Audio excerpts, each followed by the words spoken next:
Hello and welcome to English in Brazil. Eu sou a Karina e hoje eu tô começando uma série nova aqui no canal que ainda não tem nome, então me ajudem aqui nos comentários que nome que vocês achariam legal para uma série em que eu vou fazer alguma coisa, né? Nesse caso, as unhas, 100% em inglês, ensinando esse tipo de vocabulário. Então a gente já tem, por exemplo, o Survival English aqui, que é o inglês para sobrevivência, para nível mais básico, e essa vai ser para nível mais avançado, porque o vídeo vai ser 100% em inglês sempre, tá? Depois dessa introdução aqui. E a ideia é essa, eu vou sempre estar fazendo alguma coisa de vida real, de inglês super prático mesmo. O próximo vídeo que eu tô pensando em fazer é, por exemplo, limpar a casa e mostrar os verbos, enfim, como que a gente fala sobre limpar a casa em inglês, e o vídeo 100% em inglês, tá? E hoje, então, a gente vai falar sobre fazer as unhas in English, because I love doing my nails. I love doing my nails. E notem que tem uma diferença de estrutura no inglês quando eu mesma faço minhas unhas. Por exemplo, to do my nails, fazer as minhas unhas. I am doing my nails, eu estou fazendo as minhas unhas. E quando você vai à manicure, você vai falar I'm gonna have my nails done. Eu vou ter as minhas unhas feitas, entendeu? Por outra pessoa. I'm gonna have my nails done. Or I love having my nails done. Eu amo fazer as unhas no salão. Então, quando você vai no salão, talvez te perguntem do you want a manicure or a pedicure? Você quer fazer a mão ou o pé, né? Do you want a manicure or a pedicure? Because sometimes there are people who are trained for each one. Some professionals will only do manicure and some professionals will only do pedicure. So you can say, for example, I would like a pedicure. If you want the nails on your toes, on your feet, to be done. Or I would like a manicure in case you want the nails of your hands, of your fingers to be done. Manicure in English might mean your nails. So you can say, I like my manicure. It means that I like the way my nails are now. I like my manicure, or sometimes mani. They may say mani. I like my mani. So now I'm gonna start doing my nails because I am going to do my nails myself. I'm not going to have my nails done by someone because I'm gonna be the one doing my own nails. And I'm going to do my nails because my polish is chipped.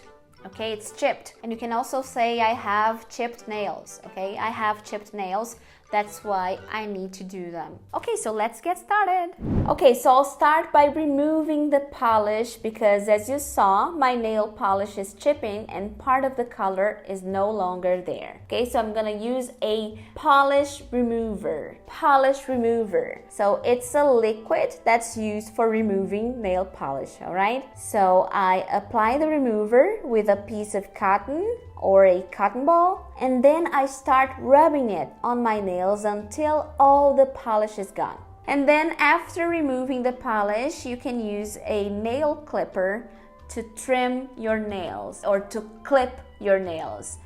Both verbs are correct here, all right? I don't have a nail clipper here because I never use a nail clipper to trim my nails. Some people clip their nails to make sure they're all the same length, but I rarely use a nail clipper to do it. Sometimes I use nail scissors, but it won't be necessary today because my nails are not too long, so I'm gonna just file my nails to make sure they're all the same length. So these are nail scissors, nail scissors. And you know what? I found out watching some videos on YouTube with nail art tutorials that Americans sometimes use scissors to remove the extra skin on their fingers. And this is something I've never done. I thought it was a little bit weird, actually. What about you? Have you ever removed your extra skin on your fingers with nail scissors? Tell me in the comment section.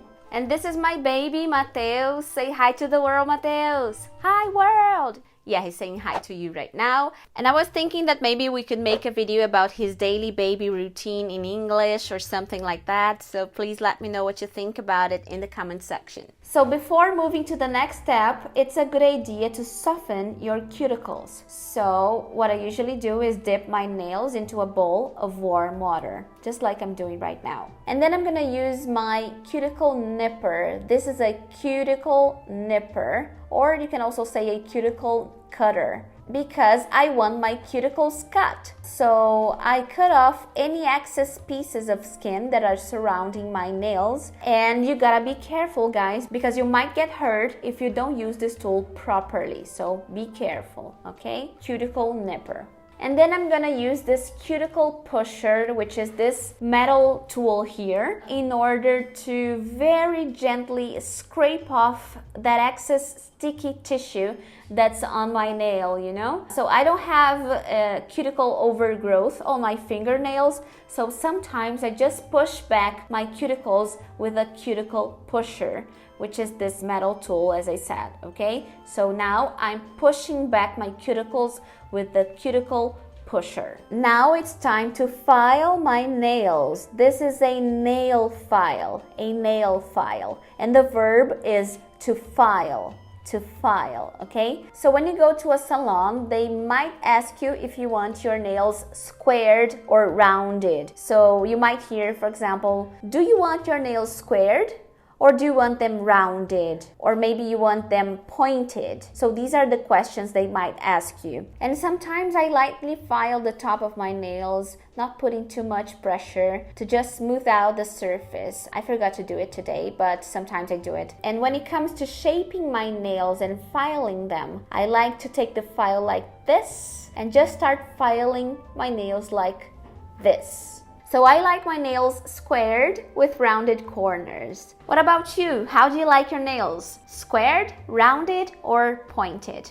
Please let me know in the comment section as well. So after I've filed my nails, I re-dip them in the water to remove any loose particles before moving to the next step, which is the base coat.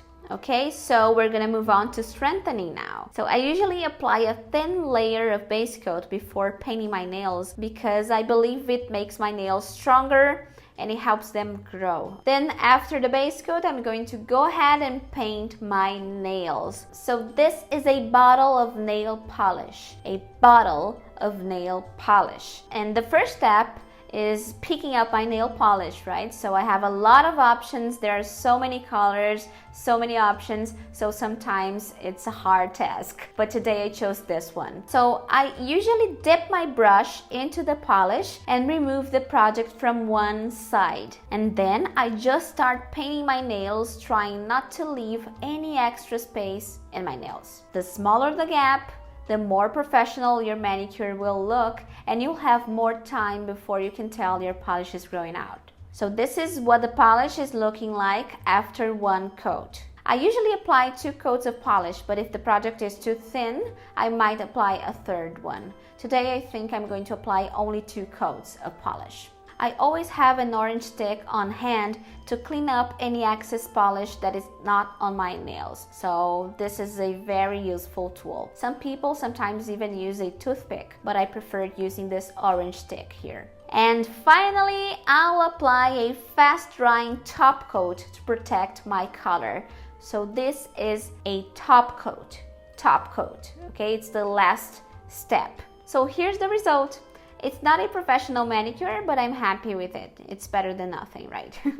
So yes, I've just finished my nails and this is how they came out. They don't look all that perfect, but I did my best. Então eu espero que tenham gostado desse novo formato de vídeo aqui, que tenham aprendido vocabulário novo. Me deixe aqui sugestões de outros tipos de vocabulário que você gostaria de aprender. Então o próximo, se tudo der certo, se vocês gostarem da série, eu já disse que vai ser de cleaning, vocabulário para limpar a casa. Mas me contem aqui o que vocês gostariam de ver desse vocabulário específico. I hope you liked the video and see you next video.